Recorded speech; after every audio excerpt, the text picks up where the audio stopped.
Точно така. Марти смени. Давай, Янка, как напред.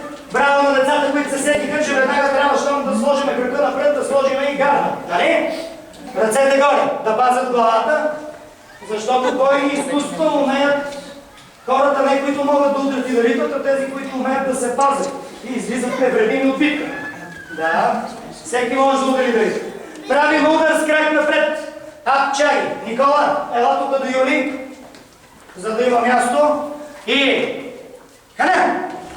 Нищо сега малко отзад, но след малко ще има главна роля. Тън!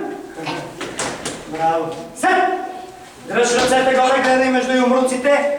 Не забравяйте, че коляното ни е мерник. Прицелваш с коляното високо и накрая разгъваш и гледаш между юмруците. Хане! Гледай напред! Бързо! И издишай! Тън! Браво! Дръж ръцете в гард. Сет! Отлично! Нет! Браво! Айде сега долу чаги, внимавайте, искам всички да се целите напред, никой да не иде настрани. И, хане!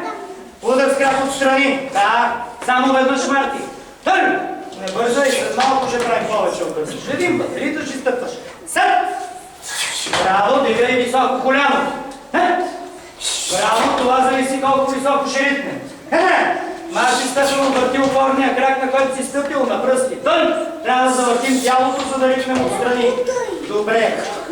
Стоп! Айде сега, чумби. Всички. Добре. Сядате сега от двете страни. Хайде група. Штурче. Сяда тук. Другите всички там.